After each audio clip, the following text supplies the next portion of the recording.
is Chasen Chess. I am your host for these 3 days of the REI Marketing Success Summit. And today, once again, we have Mark Abramovich, and he is the head honcho. As we said the other day, he is the CEO, the Chief Everything Officer. We all kind of got a giggle out of that because as an entrepreneur, we do it all, especially in the beginning. So we all are CEOs, Chief Everything Officers of our business, because we have to run ourselves, which is sometimes the hardest part, right, Mark? Going, all right, it is. You're asked to work today. I don't want to. I want to go play golf or something else. I want to sleep in. I want to go to Starbucks and hang out. Anyway, so Mark runs the MERS, it's MIRS, the MERS group.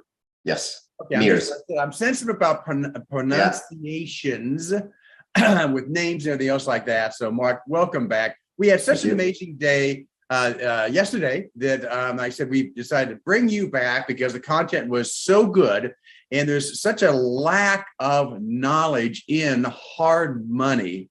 The lenders themselves, the qualifications, what it means, the whole ramifications. It's just like this big black hole. We talked a little bit yesterday about the lingo that so many languages have, especially like in the attorney, in the legal world. They create all these wackadoodle type words, and you look at it going, what the does that mean? So I've been doing real estate contracts for 30 plus years. So, and I know you as an investor yourself and a lender, you have to read all these contracts and going, oh, that sure is funky.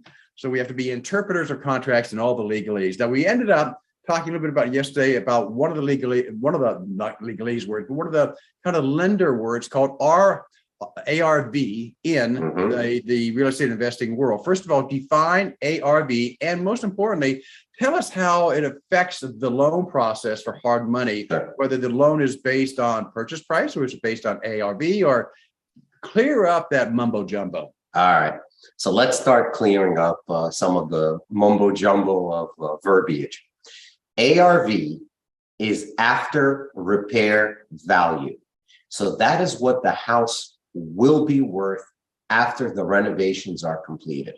So this is mainly for flips, not for Correct. hotels and all the other stuff. If you're buying it, you bought a house, got under contract, you've closed on it, you go, oh my God, now I've got all this work to do. After repair value means you've closed on the house, and you and your contractor, whoever's coming in and doing all this stuff to fix it up to make it look beautiful. That's after repair value.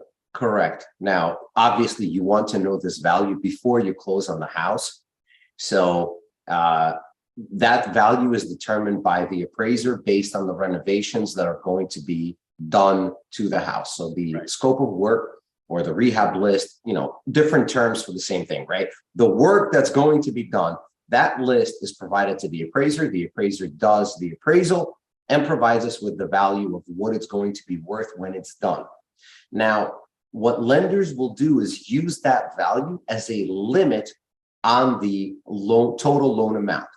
So lenders will lend anywhere from 65 to 75% of the after repair value. That's your max loan amount. And typically from that amount, we will subtract 100% of the construction cost. As a mentor of mine who taught me about hard money initially told me, a half-finished project helps no one, so you want to lend 100% of the renovation. So you take the max loan amount, you subtract 100% of renovations for it, and that's the money left over for the purchase.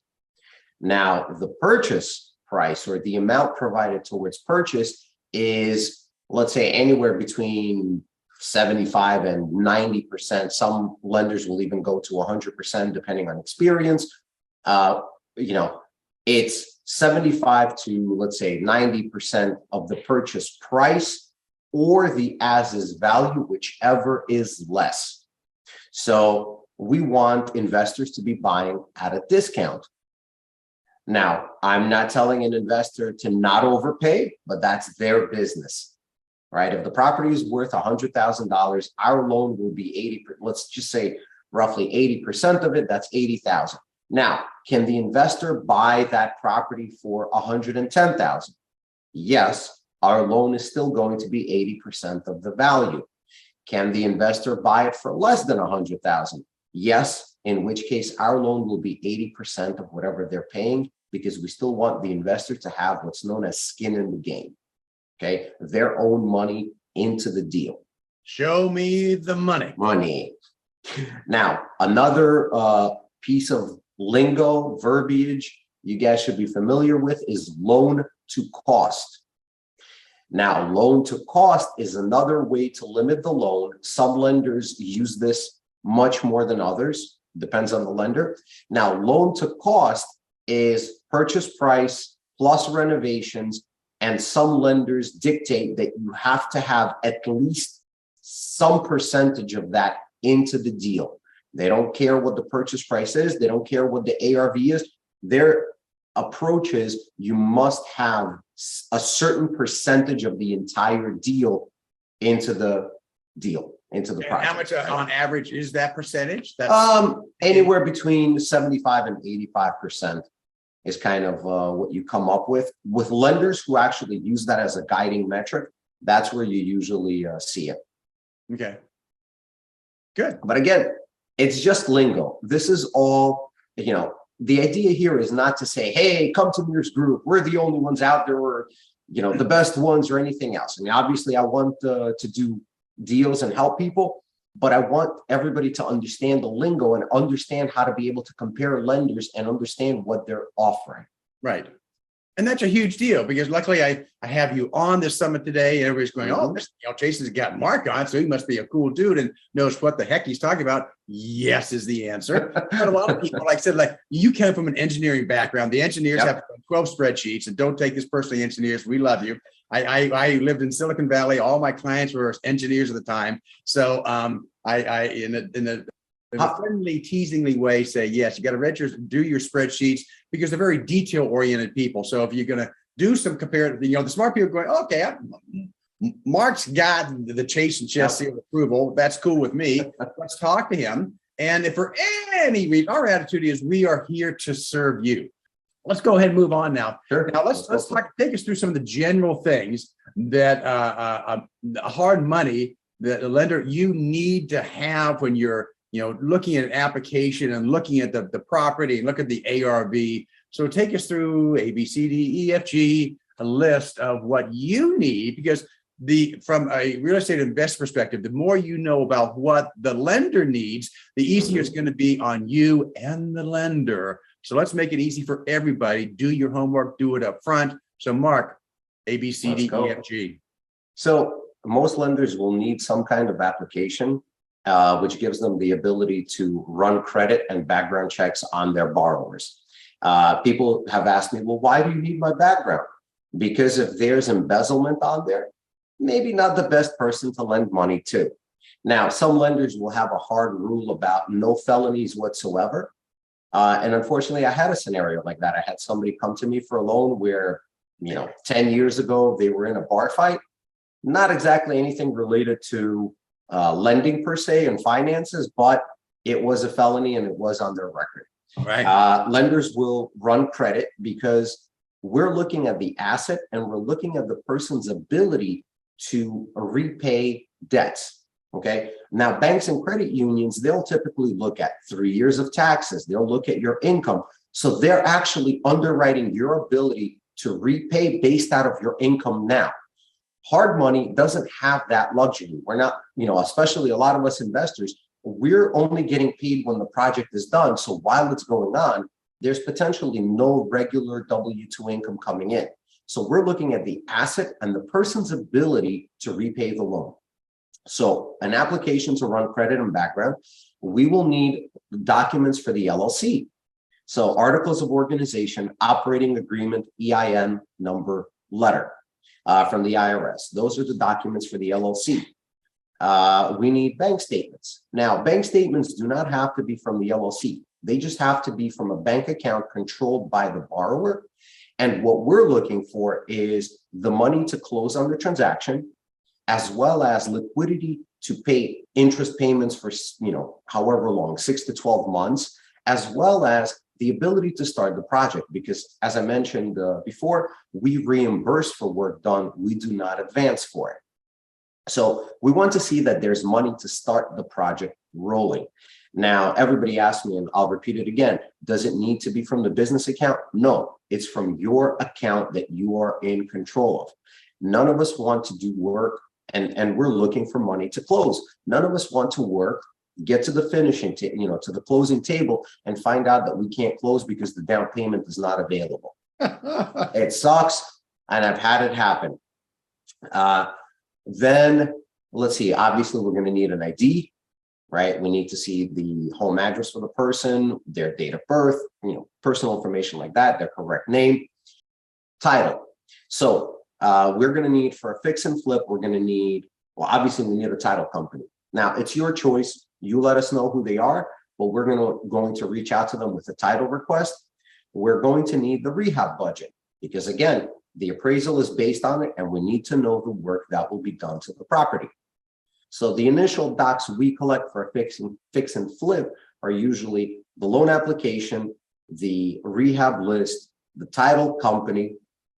The last item is usually we also request an ACH form filled out so that we can pull interest payments, as well as a voided check just to confirm the routing and the count numbers. And lastly, before closing, we will need the insurance policy, either binder or already an existing, policy that's been paid, as well as either an invoice to be added to the closing and be paid at closing, or the receipt if it has already been paid. Now, as I mentioned, everybody should be taking notes. Get your pen and your paper here, because if you're like me, you do not have an eidetic memory, which means like a photographic memory. And when you're newer to real estate, either you're thinking about getting into real estate investing or you're newer to it, and even some of the old farts have been around for many years and doing it, there's always something new to learn. And the reason we're doing this summit is to help you with that education aspect. Like I've mentioned, most investors fail for 3 reasons: lack of education. They don't know what the heck's going on because they haven't done the research. They have no idea. They don't have enough information and education on the A to Z of real estate investing. So that's why we're doing this summit, to help you guys out with that. And number 2 is the money. That's why Mark's here, is to help you understand the hard money lending process. The more you know in advance, the easier it's going to be and less stressful it's going to be on you. So, and the last part, of course, is the marketing. If you haven't got a pipeline filled with people, with sellers kind of going, Chasen, I want you to buy my house at 30, 40% off, then there's something wrong. Moving on, let's get into, when you're talking about the repair, you mentioned a couple of words, ARV and scope of work. Yep. How many times have you had it happen to where they did their repair list, their scope of work, and the scope of work is the detailed items of exactly what you or your contractor are going to work with, down to the final penny, the more deep, this is when the engineering mind comes in handy, down to the final detail. They give you, hey, Mark, here's my very optimistic scope of work repair list. And you look at it and counting and going, well, listen, you're buying it for this, and you think it's going to be worth this, and you show me your comps, and what's wrong with this picture? So how often do you find it to where the especially maybe the newer investor or the very optimistic older investor has been a little bit too optimistic with their repair value, what they're going to get out of it? So how does that affect the loan process? Great question. In terms of values, that's why we have an appraisal, a third-party appraisal. Now, typically, I don't go double checking on Zillow if people are right about their ARVs or not. That is the expertise of the local investor. That's their job. That being said, if the appraised value comes in low, we will start questioning it. Now, for those of you who don't know, you are able to dispute an appraisal. Okay? You are able to dispute an appraisal. Absolutely. This is not to be taken lightly, though. You have to provide comps. You have to provide similar comps to what you're going to be doing in order to show that the value is what you're expecting it to be. Okay? But you can dispute it. Okay? Now, obviously, there's at times, the funny part is that it's obviously an ego thing. You're telling a professional they did the wrong job, their job wrong. But you can dispute the appraisal, and and especially if your comps support it, then your value will come in higher. Now, on the scope of work, typically, we would like to see 10% as a contingency. Okay, so 10% of the item amounts as a contingency, and your scope of work is two things rolled into one number, which is material and labor. Okay, so for every line item, you've got material and labor, all of it tallies out, and then at the bottom, there's a 10% contingency. Okay, so it's not that frequent that my investors have been horribly off on numbers. The 10% contingency will cover things most of the time.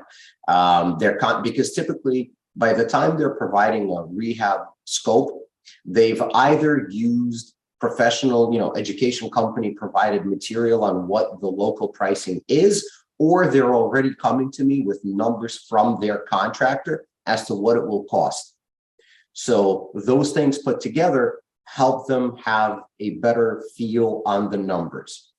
Now, the big question I get is, Mark, what happens if I put in that kitchen cabinets are going to be $5,000, but prices went up and they're now $5,500? Sorry, we're providing $5,000 as a reimbursement. That's what was in the scope. That's what we're providing. That is where contingency comes in, that 10% contingency that you can rely on as well. Now, the flip side of it is, Mark, if I told you that we're paying $5,000 for the kitchen cabinets, but there was a 4th of July discount sale at Home Depot and we got them for $4,500. Excellent. We're providing $5,000. That is what was in the scope. That is what's being provided. The bigger question, Chasen, that you asked me was, how often do I see it that the numbers don't come in? It's not frequent. Generally, my borrowers have ended up, they've ended up coming in roughly within budget, and if it is a little bit over, it's a little bit over. We're not talking about people suddenly being blown out of the water with, oh my God, I budgeted 30,000 and I'm at 80. We talked about the monthly payments and reimbursement. There, with hard money lenders, and you tell me, because you have a lot more experience in it, because you do it on a daily basis. A lot of, especially newer investors, don't have a lot of capital, and they're tight with that. So they're going, and the contractor's going, well, I need some money up front. Don't do it. And number two is, so when you're dispersing funds for the repairs, because that's another type of aspect of the loan that you do with real estate investors, you have to get receipts from the investor and say, hey, this week we did. Well, one question is, how often do you reimburse? The other question is, what do you need from the investor or the contractor or both, saying, hey, we did $7,426.37 this week. Here's the paperwork. How soon do they get money? All right. Great question. There's a lot to it. So let's start unpacking rehab draws. Make it easy on you, Mark. Sure. So, and actually after this, I would like to talk about draws and negotiating with your contractor on how to reimburse, on how to pay them and reimbursement process. So first, let's talk about the money. What happens is work gets done and the request comes in for a reimbursement. There's certain documents we need, such as a lien waiver to be filled out that the contractor is not liening on the property, that they did get paid. Now, when we reimburse, an inspector comes out physically. So we reimburse for work completed, and there's an actual inspector that comes out. We are not looking at receipts. Okay, so I don't need receipts. I mean, obviously you should keep them, but we do not need the receipts from my servicing company that services the loans. They don't need receipts because an inspector will come out. Job's either done or not done. Now, we do reimburse on percentages, but my guidance to my borrowers is always, and my clients and my friends, is always have it done. I can't dispute things done or not done. As an example, if the bathroom vanity, if the list in the rehab list, there's bathroom vanity and mirror installed $700. If the inspector shows up and the vanity and the mirror are installed, that's $700. There's no debate. Now, where there's disputes, and this is something you need to be aware of, let's say there's 2 bedrooms and combined, there's going to be 800 square feet of flooring. Now, you complete one of the bedrooms and the inspector comes out and, you're saying, well, okay, it's 50% done. Half of the bedrooms are complete. I want to be reimbursed for half of the bill, while the inspector turns around and says, no, one bedroom is 450 square feet and the other one is 350 square feet. We're only and you only did the smaller bedroom, so we're not reimbursing 50%, we're reimbursing 40 or 45. Now, if the investor is used to this or understands this, there's no argument, they get it, it's fine. But if the investor is not familiar with this and they're saying, but no, I did half the bedrooms, this is where friction begins. And my suggestion is to remove the friction, simply do all of the flooring before requesting the draw, so there's no discussion. Same thing, appliances in the kitchen, only for installed appliances, just to make sure they don't grow legs and walk away after the inspection. So same thing, appliances, just having them in the garage waiting to be installed does not count. What do you do on refrigerators? Because a refrigerator is not, there's been lawsuits over is the refrigerator attached because it has a water line. That was kind of like nixed as far as last I heard. But what do you do on a refrigerator? Say, because the refrigerators these days, if you put in a nice one, especially get into the Viking, et cetera, that these are anywhere from like $2,000 to over $5,000 to $10,000. And refrigerator is very mobile. How do you do that? It's installed and sitting in its place, plugged in. Okay. I mean, realistically, right? You mentioned the water line.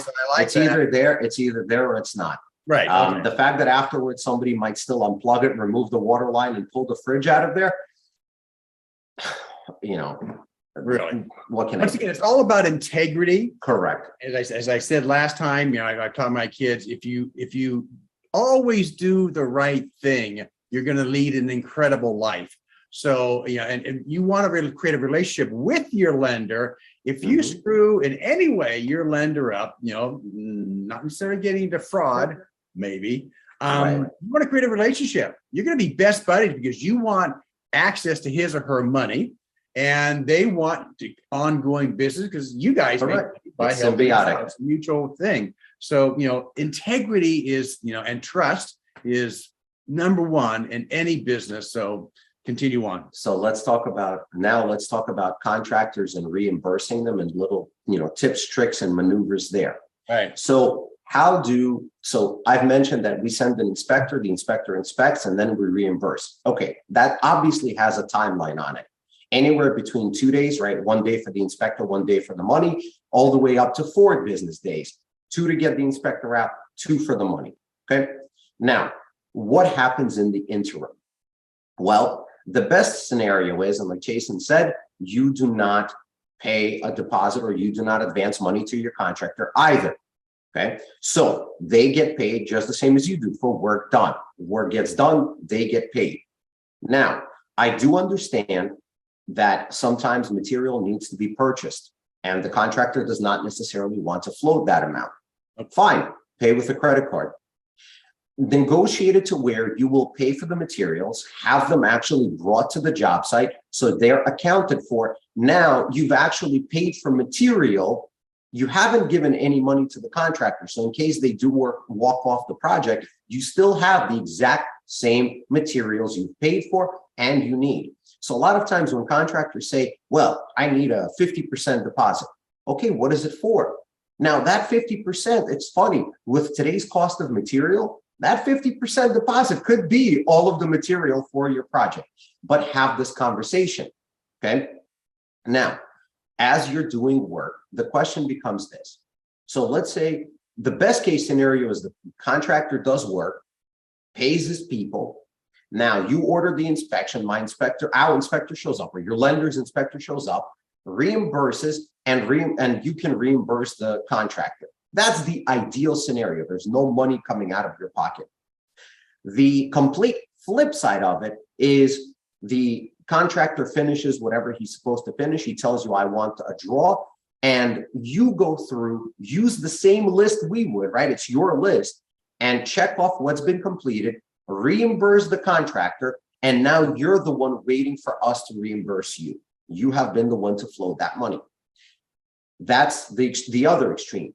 there's an in-between kind of hybrid, which may work well for everybody, which is you ask the contractor to wait for reimbursement at least until our inspector shows up. So that the inspector shows up, marks off what's been completed, at which point you can reimburse the contractor, and you're waiting for our reimbursement knowing everything is done. Why is this important? Real scenario, real story. I had some friends working on a project where the contractor said, hey, I'm 100% done with flooring on this, on the first floor. Excellent. They reimbursed 100% for the flooring. The inspector from their hard money lender showed up and said, no, we're only reimbursing 95%. Why? Because the transition pieces between the rooms were not installed. Now, it sounds minor, but if you collect, it's death by 1,000 cuts. It's 5% here, 5% there, that you're not, first of all, getting from your lender. So you're now out this money out of your pocket. The bigger issue is, how do you now incentivize the contractor to come back and finish all of these little pieces that he has not done? Right. So that is why you want to have our inspector show up and at least mark off what's been done and not done. It's an impartial party. And by the way, use your lender as the bad guy in negotiations. Hey, it's not me. I'd love to pay you, but my lender is not going to reimburse. Good So cop, use bad us cop. for that. That's right. We're the bad cops, and it's okay, right? That's what we're here for. We're here to look over your shoulder on the numbers on your deal. We're here to make sure that the contractor, does what they're supposed to do, and you can use us for that. Now, here is a neat trick, by the way. When paying for materials or even potentially paying a contractor, open up a 0% interest credit card. This is for one project only, okay? But you open up a 0 interest credit card and you use it to pay the contractor. Now, the contractor has a 3% credit card charge fee attached. So they're going to say, well, I need to up the charge. But it's cheaper than paying your hard money or even private money lenders, because if we're charging anywhere between, let's say, 10, 12, 14% on the money, and your credit card bill just came out to be 3% extra and 0 interest until you're done with the project, that's a savings. Okay, so be cognizant. I'm not saying to carry a credit card debt into the future paying minimum amounts. I'm talking about for this project, you open up a 12 to 18 month 0 interest credit card and use it as interest-free money. And let me jump in there real quick, because some of you are going to be thinking, as I'm thinking right now, do you have any examples of credit card companies that are very open to this type of credit card? And can you name them, or like anybody do it? Anybody, there's plenty of cards. Just go online and search for 0 interest credit card offers. All the time, there's different companies offering this. Right. Chase, Bank of America, Wells Fargo, the big banks, essentially, they offer 0 interest credit cards, MasterCard, Visa. They offer 0 interest credit cards, all the time, different companies with different programs. And it's funny, when I mentioned this recently at a meeting, one of the contractors in the room turned around, laughed, and said, hey, and you get points too. That's true. Hey, money's money, right? Yes, it is. So now, one thing that I'm not sure if you're done, but continue if you're done. Let me jump in there. How are you talking about sending the inspector out? Because let's say it's a year project and it's a major rehab. How often do you send your inspector out there? And is there fees involved? Because some of you might be thinking, are there fees for every time the inspector goes out there, or how's all this play out? Yes. So yes, there's a fee.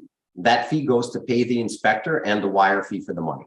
For us, it's about $200. There's companies that will do it for $150. There's others that charge $400, whatever it is. Now, how often? As often as you would like. Which is why the investor's thinking, and I'll explain I want to go off as infrequently as possible because I'm going to be dinged every time this happens. Correct. But also, I want to get paid, so it's like I'm coming between a rock and a hard place. You got to do it. But it's not. It's up to you how often you do it. We do not force you to have a draw at all. I have had clients finish projects, never draw the rehab money, and simply sell the property, pay off the loan. They had the 30,000. They didn't feel the need to pay the interest on that money. They had it just in case. If they needed to draw, they had it. But they said, you know, why am I going to pay him interest on that 30,000 when I don't need it? So they simply finished the project and paid off. At the same time, somebody running $100,000 project, heavier rehab, obviously that's not the case. Well, how often you want to do it is up to you, because it will be $200 every time. Maybe for every 1,000, it's really pricey. Maybe you roll it every 10, 20, $30,000. And this is where it becomes a question of who paid for what. If it was your zero interest credit card that paid for the materials and there's $40,000, $50,000 of material, maybe you don't need a draw right now. On the other hand, if you need to pay your contractor and you had to pay, and he refused to take a credit card, you had to pay him out of pocket, now you need that reimbursement. So that's up to the investor. All right. So in other words, you know, for once again, for the newer investors, you have to know these details to make profits in real estate investing. So that's why I said it's not an easy business. It is after you've done it for a while, but for the first year or two or three, or whatever the case may be, depending on how many flips you're doing a year, that first one is, I call Murphy's Law, bitch of learning.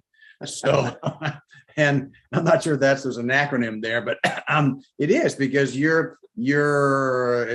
the hard school of hard knocks that you're going through. Yep. The more advanced education you get, like being smart, being on this summit today and going, God, I'm taking notes on this thing, because it's what you don't know that can grab you in the butt and go, you know, but you will never, once you lose $1,000, $5,000, $10,000 or more on a project, going, I'll never do that again. My advice on that is do all of your learning in advance. You don't want to be learning on the fly. Do as much as you can in advance. Ask lenders questions in advance so that you're not scrambling when you have a project and now you're looking for a lender, but instead find the people you want to work with in advance. Find the lender in advance, find the realtor in advance, find the attorney in advance, have all of your paperwork figured out, understand contracts long before that first deal, okay? One of the suggestions, you know, we obviously all in real estate, it's a very cash hungry industry. You need cash. And one of the things about raising capital is you don't want to raise capital when you're in a rush and you're calling up people saying, hey, can you wire me 100,000 tomorrow? That's a big ask if there's no pre-existing relationship for it. On the other hand, when you're raising that capital, you want to have conversations long in advance. And my advice to people is have it fun. Invite a bunch of friends and family over to your house for a barbecue and talk to them about real estate investing and whether they're interested. No, you do not have to have a deal immediately. Broach the subject in general and have a feel for who's interested and who's not. And from there, keep growing it until you do have a deal. And by the way, know the paperwork you'll need with these parties. And then when the deal comes, now it's a conversation of, okay, remember how we talked about it? Great, I have a deal. Are you still in? Excellent. Is it still the same money? Excellent. I'm going to send you all of the details on the deal. I've got my lender lined up. I'm going to bring your money in as a partner because they don't allow second position liens. And we're going to be partners in this deal and we're going to get it done. I'll handle everything. You're just my money. The question I get a lot of the time is, why would someone want to borrow? Hey, if I have my own money, should I use my own money or should I borrow? And my answer is always this. First of all, the reason why I exist, why lenders are available, is to scale projects. It's to scale for the investor, meaning you can do bigger projects or you can do more projects. Okay. So either if it's a beginner who doesn't even have enough money for that first deal, we're there to help. And if it's a professional who's been rolling along, but instead of doing one project at a time, they now want to do 5 projects at a time. That's what we're there for. Now, should you borrow or should you use your money? If your own cash is going to sit in the bank, devaluing, losing its value to inflation, and that's all it's going to do and you don't need it, use your own cash. There's no point in paying interest to a lender. On the other hand, you do not want to tap yourself out. You don't want everything tied up in the project and you open up a wall and there's an unpleasant surprise and you have no more money left over. That's a problem. Now, lenders do not like to step into messes, which means you've used up all of your money to open up to buy the project. You now to buy that house. You now have sunk a lot of your money into the repairs, and now suddenly you find out that guess what? There's a septic issue. Real story. There's a septic issue, and you still need another $15,000. Finding that $15,000 is more problematic than having found that initial $100,000, $200,000 loan to buy the property and have the rehab available. Because at that point, it's a problem. We all know it's a problem, and we don't necessarily want to step in. Okay. So if you're going to have money sitting around losing value, use it. On the other hand, if you don't necessarily have enough and you want to scale and you want to have a little left over in your pocket so that if any issues come up, you can handle them, then by all means, borrow money from whatever lenders are available to you, whether it's friends and family, acquaintances, or professional lenders. Take baby steps, do the learning, being smart by being on an educational summit like we're doing, having brilliant people like Mark helping you out well on the loan process. So I just can't emphasize that enough. Just don't go too fast, be smart, work with smart people. So let's move on. The next question I have is in regards to, I'm in San Diego. The average sales price around San Diego County these days is just under $1 million. The average price, and I said you're going to be seeing this in October of 2022. So things change as inflation happens. The average house in the United States is just under $450,000. So there are places in the United States where a lot of investors are going to where you can buy houses for $40,000, $50,000, $60,000 that are ugly and discounted. The average might be around $75,000 to $125,000 in some areas. But in San Diego, when the prices are kind of pricey, you've got to be very careful. So is there a maximum amount that you can loan on? I buy a $2-3 million house in La Jolla, which is what I call the Beverly Hills of San Diego area. And it needs $1 million worth of rehab, but I'm going to sell it for $5 million and make hopefully a bunch of money. The question is there a maximum amount that you as a hard money lender can lend on, or what are your parameters there? No, maximum, no. I'll find you the money for that kind of deal. We'll find the money. There's part of my day job. And I don't have a job. I want to be very clear about it. I love what I do. I own my own business, so it's not really a job. But to use the vernacular, part of my day job is finding sources of capital.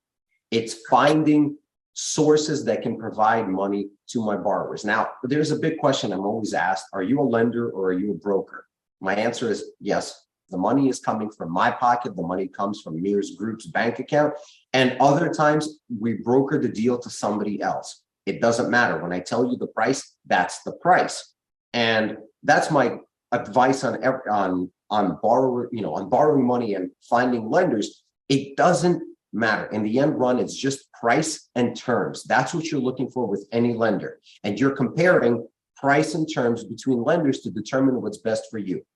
Now, like I said, my day job is to find sources. I do not go shopping when a deal comes in. Okay. It's not a matter of, oh, Mark, I've got this rehab I want to do. Who's got the cheapest interest rates today? I'm not your guy. We're not going to be discussing, who's going to shave off 0.25% on the interest rate. My job, my day job, my goal is to curate a list. Essentially, when somebody comes to me with a fix and flip, 90% of the time, I already know where it's going. I know who's going to be the lender for it. I know where the money is coming from. Sometimes they're exotics. Like you mentioned, Chasen, what happens with that $3 million purchase with $1 million rehab? On that one, we're going to have to maybe put our heads together for a day or two, and I'm going to have to come up with it. But I also have those sources as well. I had a client come to me with a question of, it was really funny. I was sitting, and by the way, this is networking. Why networking and talking to people is so important. I went for training for my mortgage, for my regular, more conventional mortgage stuff. Right. And I'm in the room with a bunch of mortgage brokers. And the one guy turns around suddenly, and I mentioned that I do hard money. And apparently it's an exotic in the conventional world because, hey, I want your card. And one of the guys there says, oh, hey, I just had a deal come to me. Can you handle a 200-door hotel? 12, it's a $1 million value. It's a $12 million purchase. So obviously the loan amount is roughly in that $8 to $9 million range. Do you have someone? Well, he caught me flat-footed just like you did today with one of your questions. But the next answer was, give me a minute. Let me send an email. And the response I got was, yes, we're interested. Here's the information we need, such as the P&L. We need the information on the borrower, how much they have in reserves. But the point is, the answer came back, yeah, we can do it. Let's talk about the information. Now, if the borrower provides the information, great, we proceed. If they do not, it dies on the vine, but at least there's an answer. So I don't really have a limit. California is its own unique place. In places like New York City and Manhattan, some really high-end areas that where houses are a $1, $2, $3, $5 million.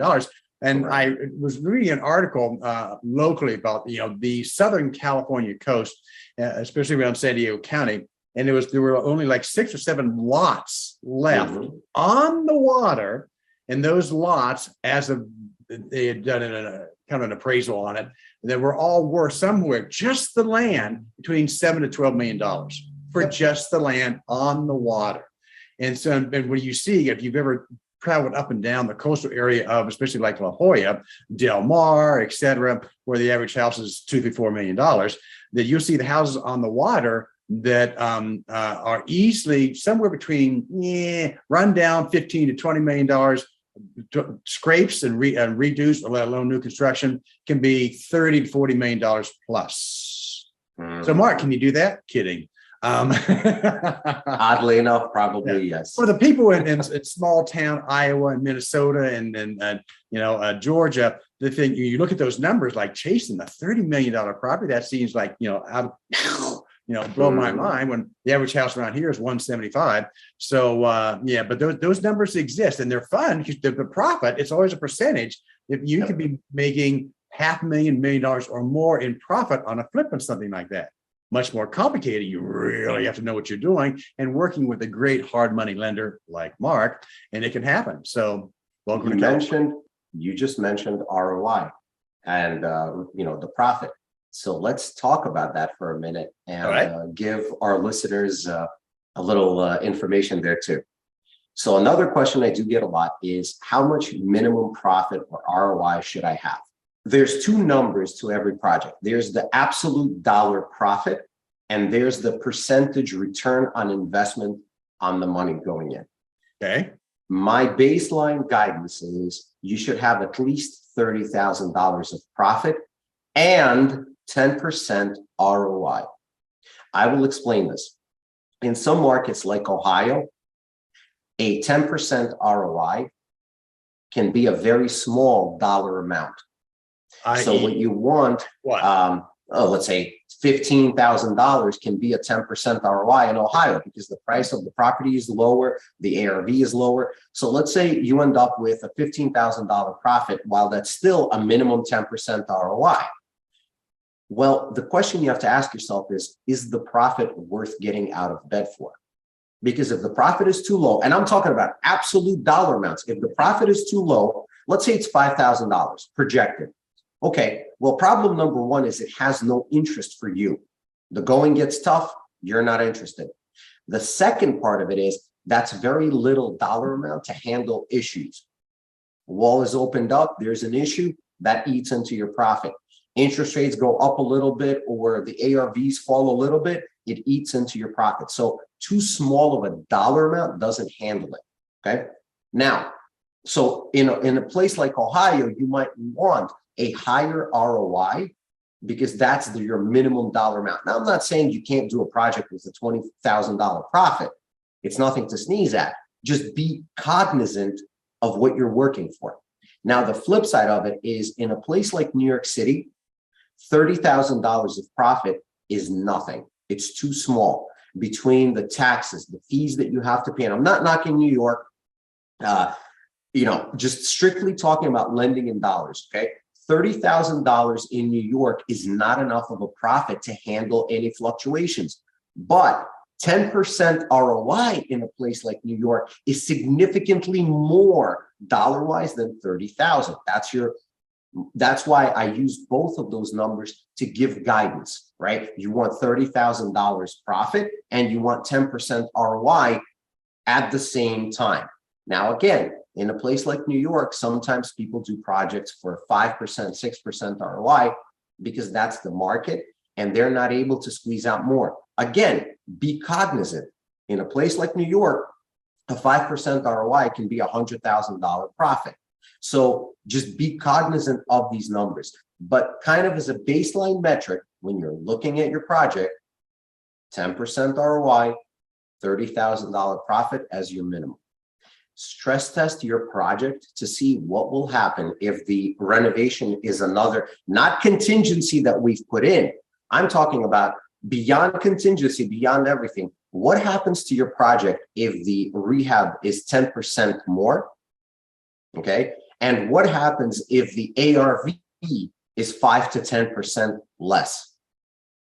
And what happens if the holding time, instead of being whatever you projected it, actually stretches out to a full year? Consider these things. Now, I'm not saying that a deal that goes negative with all of those variables, you immediately say, no, Mark said don't do it. It's not what I'm saying.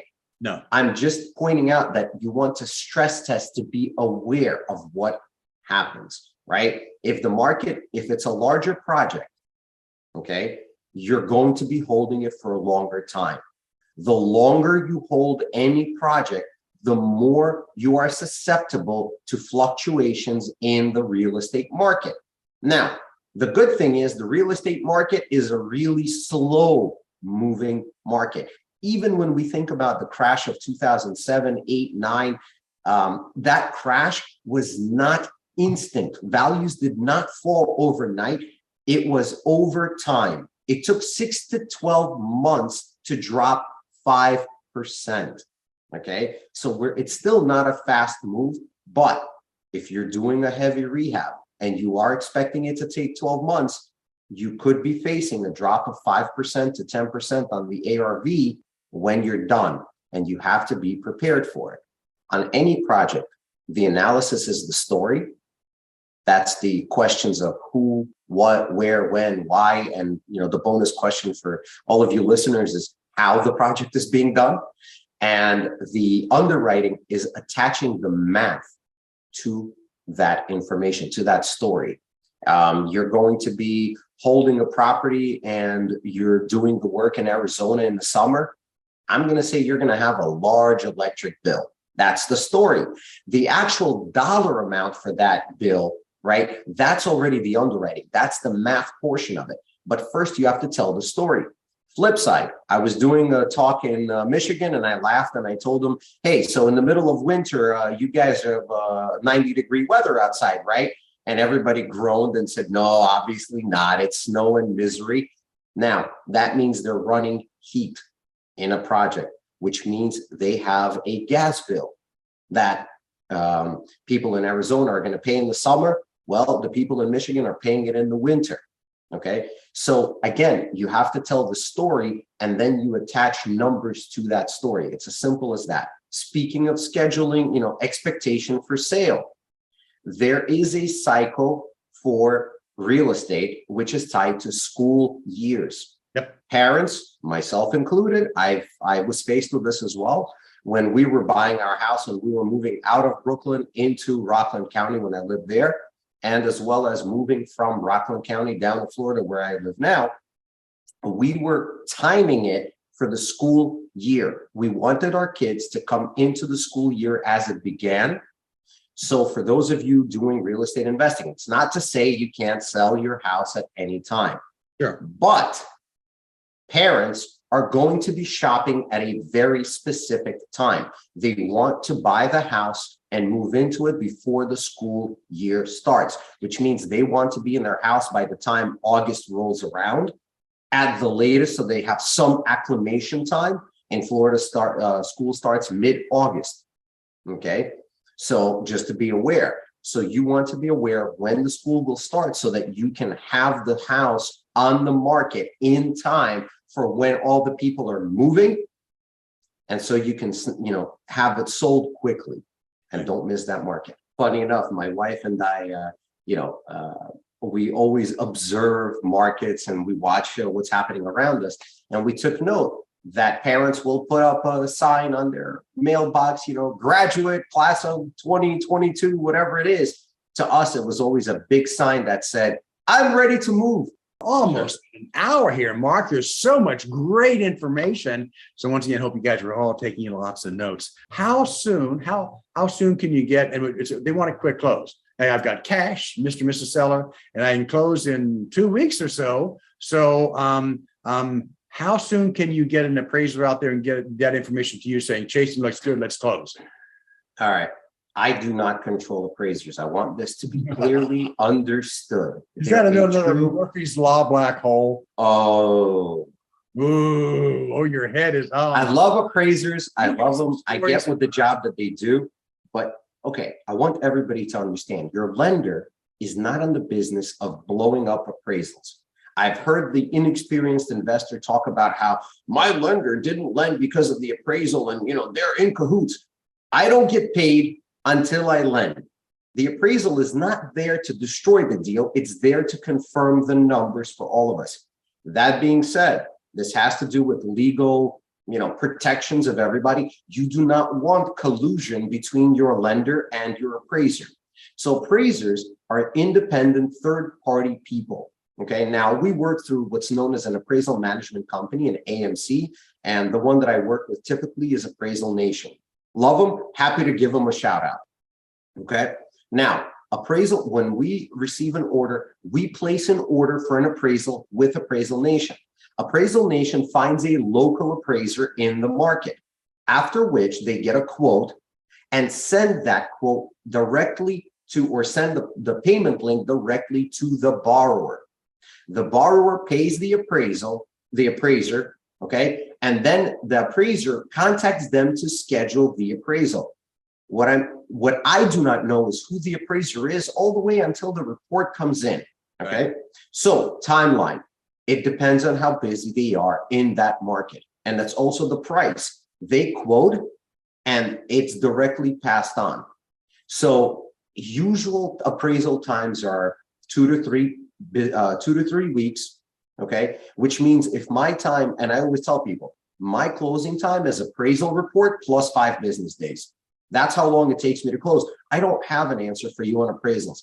2 to 3 weeks is how long it takes us to close, is how long it takes to get the appraisal. So add another week to that, which means my closing time is running 3 to 4 weeks typically, okay? Right.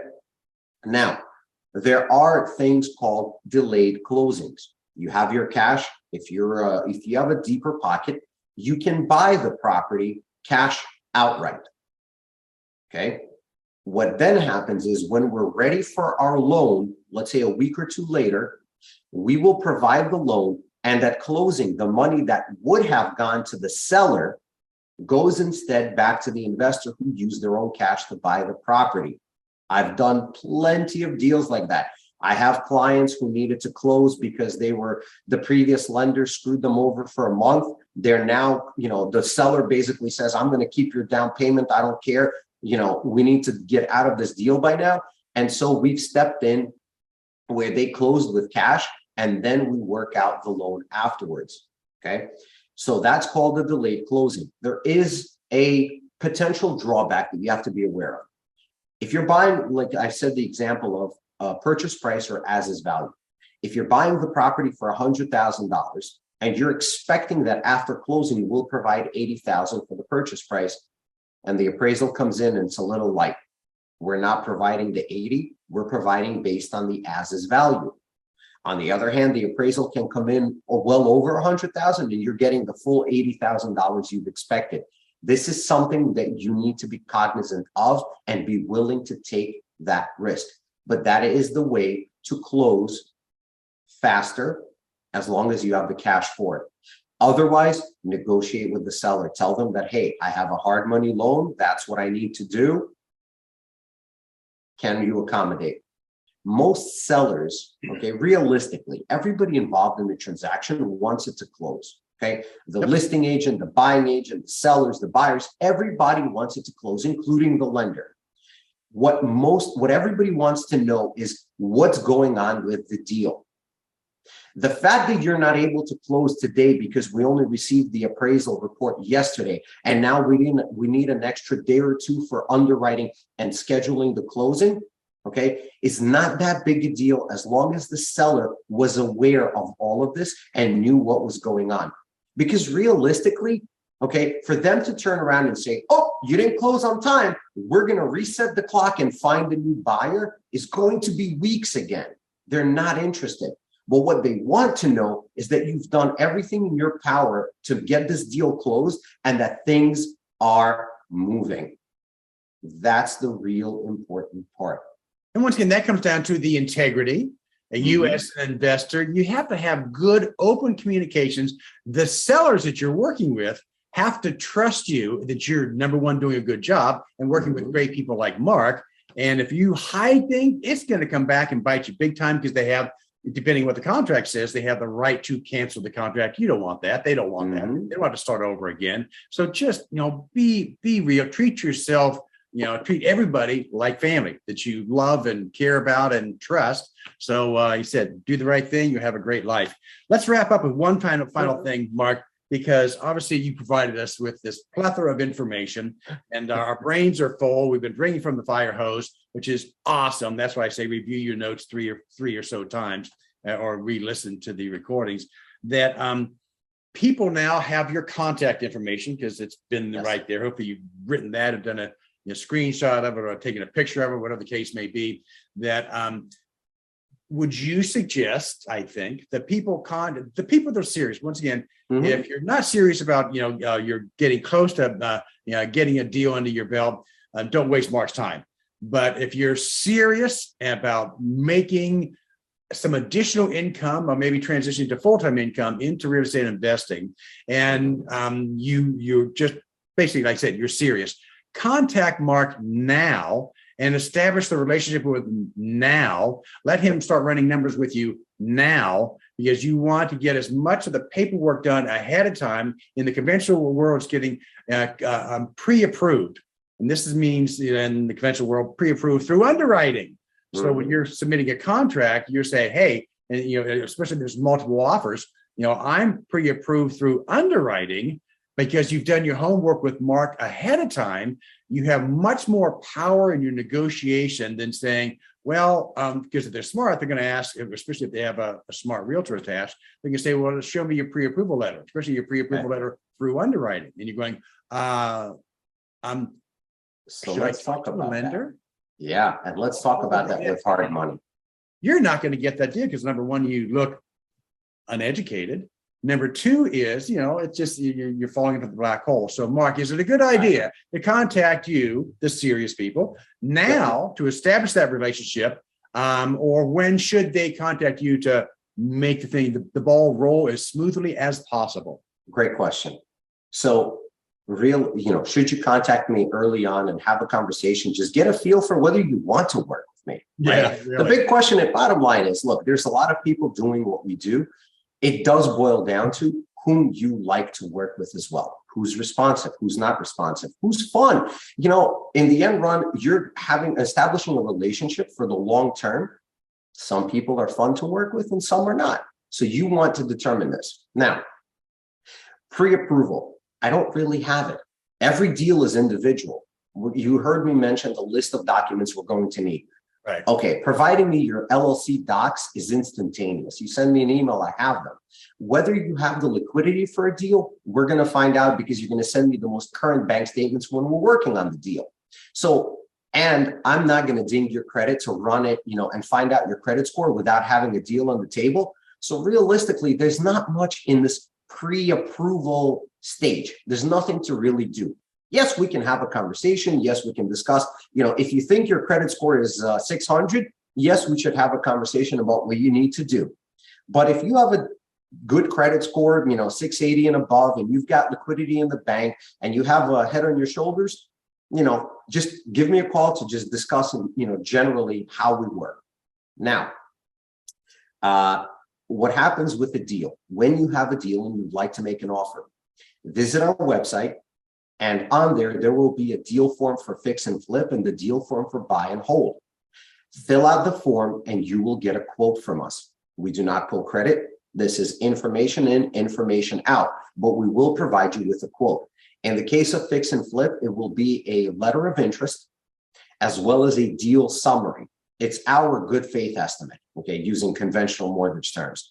So we will provide you what we're able to do based on the information you've provided. You can take that letter of interest and provide it to the seller as where your loan is coming from and how much will be provided. The remaining is your own cash that you show with your own bank statements. For a buy and hold property, a rental, same thing. There will be a letter of interest as well as pricing options. What kind of interest rates you can expect depending on the amount of the loan. So let's say at 80%, it's these interest rates with these points, with a range of, if you want to just pay 0 points and have the highest interest rate, or if you would like to buy down the interest rate. So we send that matrix over for your review. There's no surprises. I don't like surprises when it comes to deals, and neither do my clients. None of us like them. So what I brought over from the engineering world was quoting projects. You give me the information, we provide you with a quote of what you can expect based on the information. And as long as everything through underwriting is the same as told to us initially, then you will get what we quoted initially. There will be no surprises. There's no surprise about liquidity, how much we're going to need to see. I've heard unfortunate stories where people say, well, Mark, how come this other lender is telling me I'm going to need less money? I don't know. Are they including liquidity? Yeah, okay. And then, 3 days before closing or at the closing table, suddenly that other lender said, no, you still need to show us another 20,000. Why? Because I need to see liquidity. And suddenly the same exact number I told that person day one is the same number they found out day Z at the minute of closing. Now it's an unpleasant surprise instead of, hey, I can prepare for it. Right. And very good point. I mentioned, I think in the other conversation, Pareto's 80-20 rule, that in the lending business, in the real estate sales business, in the real estate investing business, I think it's more 90-10, that there are around 10% of representatives from a lending perspective, an investor perspective, a realtor's perspective, that are incredible, astute professionals. Because these are businesses where some people get in for a quick buck. They will tell you what you want to hear and not give you all the detailed final numbers from the beginning. And so that's why there are some people out there that will do it for less and discount because it shows you what the value of their professionalism is and experience is. That if I ever see discounted people, like I say, realtor or lender or real estate investor, they're just so skinny. It's like, do you really want to deal with this person? Because Murphy's Law, is in the background going, I'm about ready to roar, and we'll come back and bite you in the butt. So that's why I have Mark on here, because he's an astute professional, years of being in the lending business, years of being a real estate investor. This guy is sharp, and most importantly, you can trust him, and he's honest. So that's why, because I'm real picky about the people I've invited to be, guest speakers on this summit, because it's a reflection of me. And if there's any lack of integrity or lack of trust, they wouldn't be here. So, Mark, we've wrapped up. We've gone for longer than we expected. I'm sorry, you got. And the last gift. No, last gift. I've talked a lot about numbers, and I'm not going to force everybody to do them themselves. If you do not have an underwriter, if you don't have a spreadsheet to use and you don't know where to get one, visit our website, and right on the homepage, there will be a button that says download our underwriter. It's a free Excel spreadsheet. None of the formulas are locked. You can modify it however you need, and it will help you with analyzing a fix and flip as well as a buy and hold deal. It is the same formulas that I use when I invest. Nothing different. Okay? Another great tool presented by the wonderful Mark Abramovich. So thank you again. Mark, it's been a pleasure. And I Likewise. We've the people that are smart enough to be on this and learn from you today, and hopefully a little bit from me, that you're so much smarter than you were before. So number one, congratulations for you being smart enough to be part of this summit. And thank you. So, but you've also just increased the probability of your success and hopefully your big success, because that's why I love real estate investing. There is no ceiling. There are people that have gotten in the business and they're where you are if you're a beginner, and they've been good listeners and educated themselves and gone to smart people that have been through the real estate investing wars before, like, and becoming two professionals like Mark, and you're just better for it. So congratulate yourself, go look in the mirror and give yourself a pat on the back, and you get the gold star for the day for being here today and reviewing your notes and the recordings over and over again, more than, I said 2 or 3 times. So Mark, thank you for sharing your big heart and your big brain. People get hold of Mark, make you sure you have his number and keep it. So, God, I need to talk to hard money lender ASAP. Chasen brought that guy on, Mark Abramovich. I got to contact him right now. So make sure you have Mark's contact information, because he will do you right. So once again, thank you so much, Mark, for being the amazing person that you are. And you're one of the good guys. And that's who I like surrounding myself with, people smarter than me that I can learn from. So once again, thank you for sharing, everybody listening in today. And anything else you want to wrap up with as we close this today? It has been a pleasure to be here, and I look forward to speaking with all of you.